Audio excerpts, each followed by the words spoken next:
Good evening, everyone. Thank you for joining us. My name is Gannit Ankori, and I am the Henry and Lois Foster Director and Chief Curator of the Rose Art Museum. I'm thrilled to welcome you to a virtual exploration of our current exhibition, Yinka Shonibare Sanctuary. Before we proceed, it is my great pleasure to introduce our guest, my friend and colleague, Pauline Forlenza, who will join me in conversation about this very powerful show.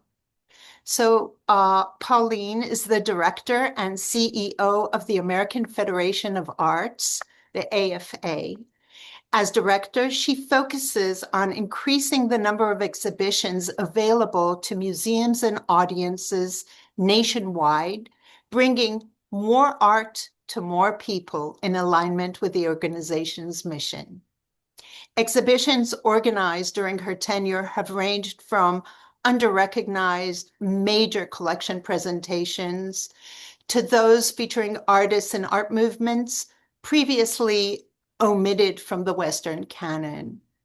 Pauline is also a member of Art Table, a national organization for professional women in the arts, serves on the board of the Arts British Foundation, and frequently participates in panels, talks, public fora, and like this one here. Thank you so much, Pauline, for joining us this evening. It's so great to be here, Gannit, to speak with you about this tremendous exhibition. Super exciting and nice to be speaking with a friend. Yes. And I just want to also say that after the exhibition closes at the Rose, which will be in 2027, we have partnered with AFA and Pauline to travel this show across the US. Pauline and I are partners in really thinking that this is a very, very important exhibition that needs to be seen. So before we start delving into the details, I want to give you some background about the exhibition and share some slides. And it really has been an honor and a privilege to organize Yinka Shonibare Sanctuary at the Rose Art Museum. The Rose exhibition presents the US debut of the British Nigerian artist's 2024 installation, which he titles Sanctuary City. It was first shown in his solo exhibition in London last year. But as the Boston Globe critic Murray White noted in a very, very insightful review of the show, this isn't just an exhibition, it's an experience. So I hope to convey some of this experience through slides, which is impossible, but I hope you come and visit us to see it. There is still a chance. So the show consists of 18 scaled-down replicas of historical and contemporary buildings that have served or continue to serve as places of refuge for persecuted and vulnerable groups and individuals. These structures range from ancient temples to medieval cathedrals and to modern-day safe houses. Together, they underscore the enduring human need for safety and refuge throughout centuries of global history. They also speak to the pressing responsibility we have today to ensure the safety of our fellow human beings.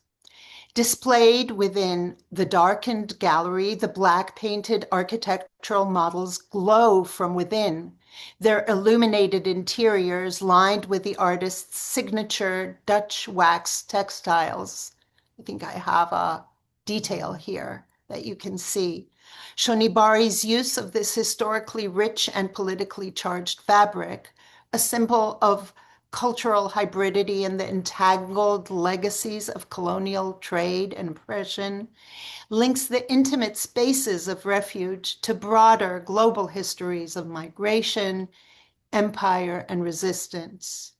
As light emanates from each miniature sanctuary, the surrounding darkness um, is transformed.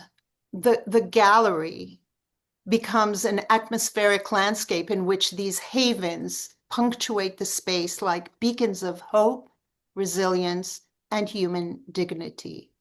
Here, Shonibare uses our architecture as a metaphor to expose the politics of belonging and to shine a light on those excluded from safety and the institutions that courageously protect them. This poetic presentation challenges us to confront our own responsibilities to one another and to recognize every person's basic need for shelter and a safe haven. While pointing to global history, the artist makes an urgent call for action today and into the future. And now I turn it over to you, Pauline, to start us off in discussing some of the individual structures that Yinka Shonibare puts before us. Thank you, Gannit. And it is an honor to be working with the Rose Art to travel this important exhibition across the country. I can say that our team is super excited about it. We can think of no better time to highlight the importance of this material, and Shonibare helps us to understand the importance of having sanctuaries in different times. As you so clearly pointed out, Gannit, I can share that the exhibition will be in Miami, it will be in New Orleans, and it will be in Chicago. It's a little early in the game for me to announce the exact museums, but for anyone watching, I know that they'll be in these three cities, and we'll be able to share details about that as the tour develops. And I want to start off now talking about the Peter Mott House in Lawndale, New Jersey. Mott was born between 1800 and 1810. Likely was born into slavery in Delaware. He escaped and settled in present-day Camden County around 1830. He became a pastor and a farmer. And according to several oral histories, his home, which is now a museum, served as a safe house on the Underground Railroad, offering respite to enslaved African and African Americans fleeing the northern states or Canada. Yeah, and moving from 19th century America to ancient Greece, Shonibare reminds us that slavery was not a modern invention and that it existed even in the classical world, which we sometimes idealize. So this is the Temple of Hephaestus, also known as the Theseum, and it is located in Athens and originally dedicated to the worship of Hephaestus, the god of craft, metallurgy, and fire. In ancient Greece, as some of you may know, select temples and holy sites had what is called the right of asylum, meaning that slaves and debtors could find refuge there as they were running away from abusive owners or people who were pursuing them. The Temple of Hephaestus was one of the most prominent sanctuaries in Athens. And we're talking here about the 415 before the Common Era. The temple was where the oppressed were protected from violence, and they could lobby for protections, for legal protections against abuse. I want to just note that this wasn't part of project to abolish slavery, not at all. The most that could happen was that slaves could be transferred to new owners. So some respite, but not full human dignity. Um, the temple later served as an Orthodox Christian church dedicated to St. George all the way to 1834. And um, after that, it continued to serve as a refuge, but usually for refugees who, for example, during the 1920-22 Greco-Turkish War. So sometimes these buildings were known to offer refuge, but their specific function shifted and changed. Um, I think that it's interesting that churches, temples, places of worship often served people who are seeking shelter and asylum. Um, and here we have a contemporary example. This is the Chinese Methodist Church in Hong Kong, built in 1936 by architect Arthur J. May. Um, and it's located along the protest routes from Victoria Gardens to the central government complex in Hong Kong. So at various times, it offered shelter, food, medical aid to demonstrators. First in 2014, to demonstrators from what was called the Umbrella Movement, which was part of the Occupy movement globally. Uh, but then again, later in 2019, for pro-democracy protesters who were persecuted by the Chinese government. Um, and so political asylum is something that we encounter throughout history as well. Yeah. And what the next example is one that really rings home because many of us might have experienced that story in the 2004 film Hotel Rwanda. And this one is a sanctuary called Hotel des Mille Collines, which is located in Kigali, Rwanda. During the 1994 Rwandan genocide, the hotel served as a refuge for 1,264 Tutsi and moderate Hutu. Under the management of Paul Rusesabagina, the hotel became a safe haven, protected from militias by bribing soldiers and leveraging international connections. Yeah. So recent history, not just ancient history, we have these people fleeing atrocities and political violence. And it's interesting to think about this one because by the time this sanctuary, I mean, if one can imagine, by now several people have been slaughtered, people have witnessed so much. So by now it's just a lot of fear. And here it is, a safe place for them. It's extremely important. Right. Um, Perhaps you could continue with religious structures that offer safety. Yeah, we move right along to the Notre Dame in Paris, Paris, France. For more than 850 years, the Notre Dame has served as a sanctuary, offering spiritual, physical, and emotional refuge during France's most turbulent periods.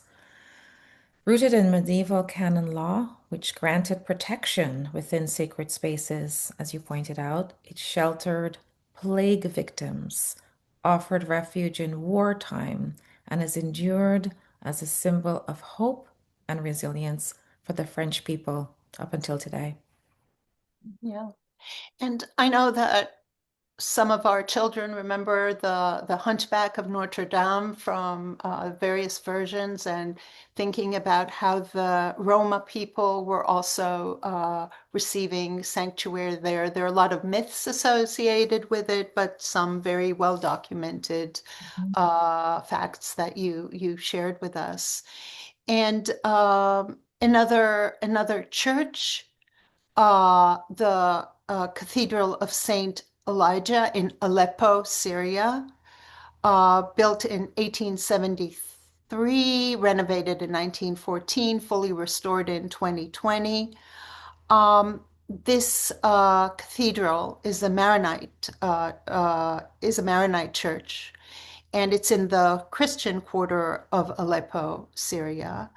But during the Syrian civil war, 2012, 2015, and again, many of us are old enough to remember the news cycles where the violence was shown even on U.S.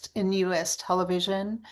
Much of Aleppo was under siege by ICE militants. The church's roof collapsed. It was attacked by rockets. Experiences too familiar from what you saw on the news a couple of nights ago. In 2020, the cathedral was restored, and just 3 years later, it served as a shelter, but this time for victims of the Turkey-Syria earthquakes. There was a series of earthquakes, so natural disasters leave people homeless, uh, regardless of why people lose their homes, whether a natural disaster or the man-made wars and violence attacks that we encounter all too often. People do need shelter. People need, even if it's a temporary home. And this church housed at times 150 people there. And here's another angle of this structure. And you see the light emanating from within, almost as a metaphor for the safety and the goodness that shines through. Mhm. So from churches, we go on to talk about shelters for domestic abuse for women and children, something that is an important place. It has been throughout history. I mean, as we think about this particular piece, we are reminded that many times women are abused, they have nowhere to go. Sometimes it's difficult, it has been difficult for them to find a safe place from family and friends. Sometimes they do, sometimes it's been the opposite, where there's been someone's home that they could go to. So this next piece is known as the Divorce Temple, and it's Toki-ji Temple in Kanagawa, Japan. The Toki-ji is a Buddhist temple and former nunnery founded by a nun, which is interesting, Kakusan Ni, in 1252. She lived from 1252 to 1306 in memory of her husband, Hoko Toimuni. During the Tokugawa period, which occurred in 1603 to 1868, when women faced immense difficulties and social pressures when initiating a divorce, this temple offered shelter to women fleeing domestic violence. Super important. Yeah, and a very sad reminder that this has been happening for a long time, and also throughout the globe, across the globe. So this is in Japan, as Pauline said. We now move. Oh, here's one of the details. Pretty Mhm. stunning. It's a stunning one, right? Yeah, very stunning. I'm going to talk about this building here. Just wanted you to see, and this is the Japanese temple that we discussed. Mhm. This is Chiswick Women's Aid Refuge from London. So we're moving from the 13th century and then the 17th century in Japan. We're moving to what is really the first modern official domestic violence safe house, founded in 1971 in London. It was founded in Chiswick, London. I want to say that today safe houses are never, the locations are always confidential because there had been many violent partners trying to find women and sometimes even killing families, etc. So there are a lot of safe houses for victims of domestic violence, mostly women and children, but their locations are not known.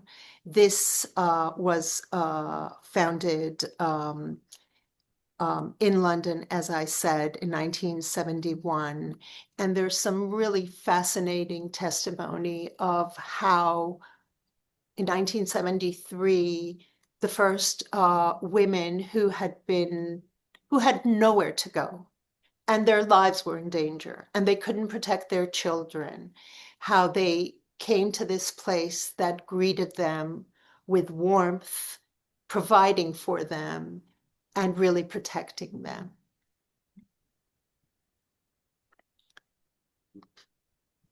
Interesting. Beautiful piece. And then we now move on to talk about Covenant House. And I live in New York, and there is a Covenant House here, and it's a known space for refuge. This particular one is Casa Alianza in Mexico City, Mexico, founded in 1972. So not long after the Chiswick House.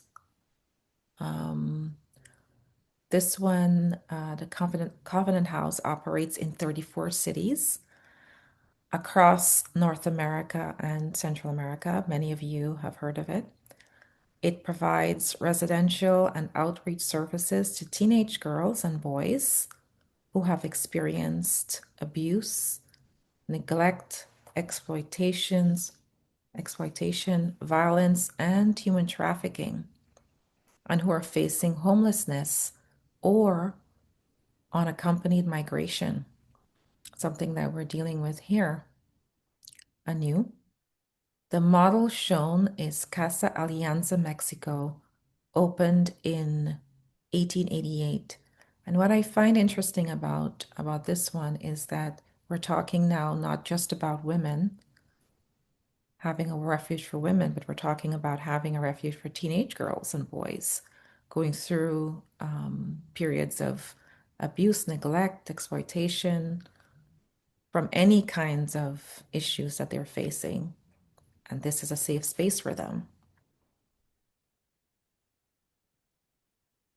So here's a slide showing how this specific model is seen in relationship to everything else that we discussed. So you see that we discussed, Pauline talked about Notre Dame, talked about the temple, we talked about a Japanese temple that you see here. This is a modern structure that may not look like anything, but it emanates light. In Shonibare's kind of visual vocabulary, this means that it is a beacon of hope for the most vulnerable among us who need help and sanctuary in order to survive and thrive. And you see this example that Pauline stressed, that it operates across the Americas. And we saw, it just shows how many individuals in our world across the globe. It isn't just one country. It isn't just one continent. It's something that is pervasive.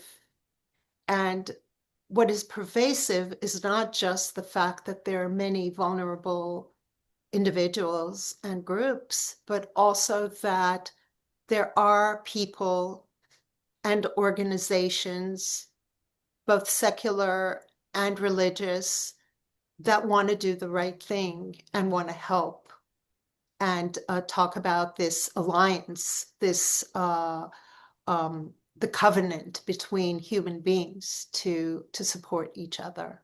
Mhm. I Um, also think I want to add to that to say that I think Shonibare is actually through these examples, and I wish we could go through each and every one of them in this conversation, but I think it's a way of raising awareness of the various ways that people are oppressed. Women, I mean, sometimes it could be natural disasters, famine, etc. And it's a call to action to each and every one of us to think about the rights of human beings and what we personally can do to create those safe spaces.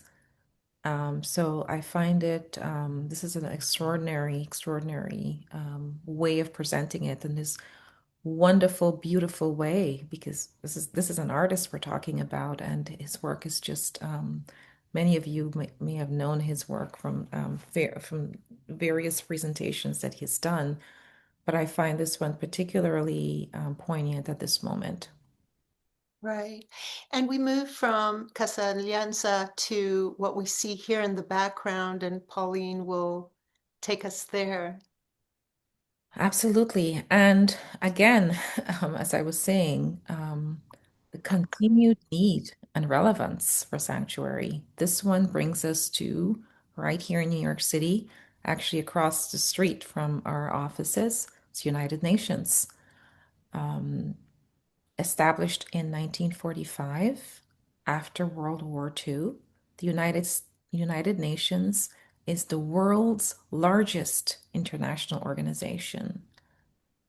Its purpose is to maintain peace, promote friendly relations, foster cooperation, and coordinate global actions. As of 2026, the UN has 193 member states and two observers, the Holy See, Vatican City, and Palestine. Um, I know that some of the visitors who experience our show have said that the UN is a big disappointment, and some others say it's an ideal that we need to strive for. I think that Yinka Shonibare, who is not a naive person at all, chose these structures that offer hope, promise, the human ideals, even if some of them are not do not attain these ideals. The fact that we all strive for a better world and more safety for more people. So, still believing in the power of even flawed institutions to do good. But I think, as artists often do, he's stirring conversations and appealing, asking us not just to experience, as the Boston Globe critic said, experience this really wonderful installation, but also to learn about it and think about it and move on, feel it and maybe rise to the occasion. Mhm. Um, I'd so like to also add about what you were saying about the United Nations. We have to also think about the purpose, right? Sometimes we kind of forget, and some people may say, whether it's successful or not, there is this, when you walk into the UN, you do feel this, you realize that you're in international territory, then, and you kind of feel that as you step in there. You kind of feel in a way that you stepped out of New York and you're in an international space. And the power of that is important for us to remember as we see this particular work. And I love that Shonibare is reminding us of that. Right, right. And I think that I was really pleased that you chose to end with this specific building because it harks back to the global, international scope of this entire project, where you saw that this is global history across time and space, all the way to the present moment. And from the international scene, we wanted to highlight some of the sanctuaries or organizations that serve as sanctuaries for our local community here in Waltham and the Metro West area of Massachusetts. And those of you who are listening to this program from other parts, please seek out and support the local organizations. Um, Now, what I want to say is that my wonderful, wonderful staff, and specifically Madeline Day Delfa, who also organized this program, but also is responsible for community outreach at the Rose, and Yasmin Vera, our museum educator, they are in touch with all these organizations, with the Community Day Center of Waltham that allows a drop-in day shelter for anyone who wants to come, no questions asked, minimizing red tape and other barriers to access.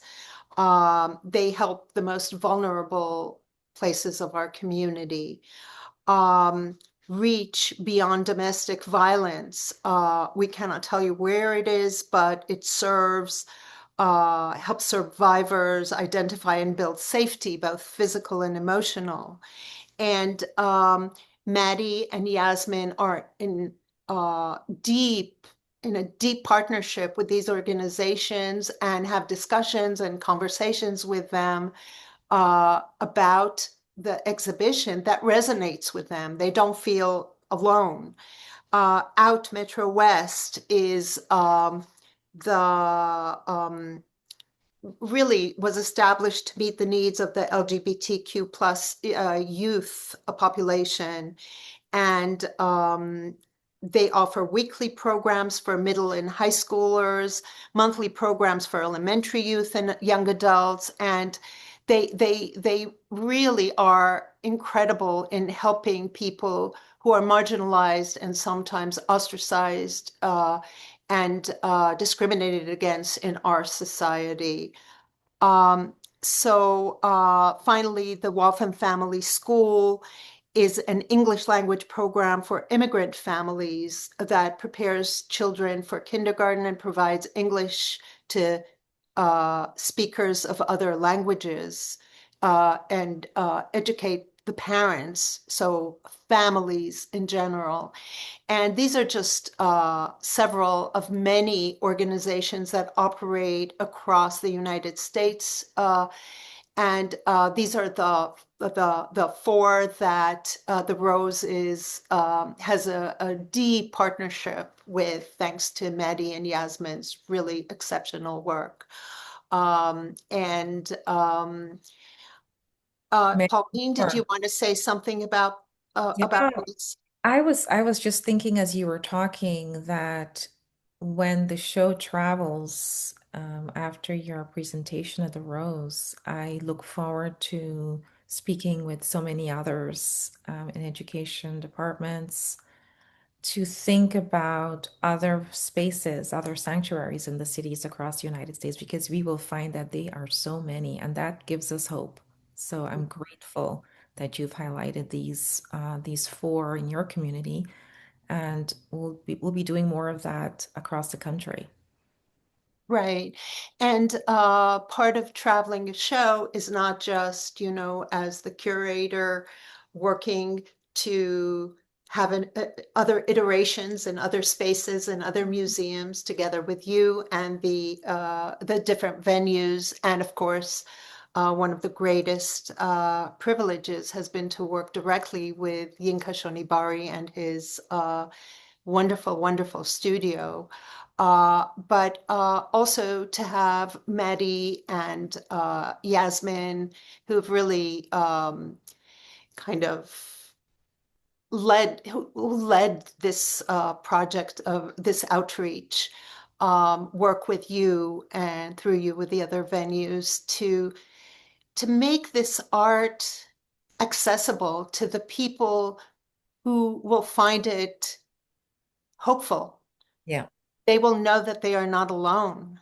Mhm. And so part of it, what you said, was to educate people that we all need to step up and be aware that there are vulnerable populations and individuals among us and that they need help, but also to reach out to these populations and organizations and strengthen them and Yes. show them that they are represented even in art museums. Mhm. I just wanted to say that Yinka Shonibari Sanctuary that we have been discussing will be at the Rose through May 31st of this year, and then reopen August 19th through to 2027. We are leaving it up and on view longer than most of our exhibitions because of its poignancy, relevance, importance, beauty. And after that, thanks to Pauline and her In team. Miami after that, soon we'll announce the venue there. We're just delighted that a key museum in the Miami area has signed on to present the exhibition for the period of early 2027. And then we will be able to announce the other venues on the tour quite soon. But as I mentioned before, it'll be in New Orleans, an important city when we think about sanctuaries, and also Chicago. So we'll be announcing those in the next few months. Obviously, if there are people watching this that are interested in presenting the show, we can certainly have conversations about that. My wonderful assistant curator, Amanda Hajar, is spearheading this exhibition on the AFA side. Yes, yes.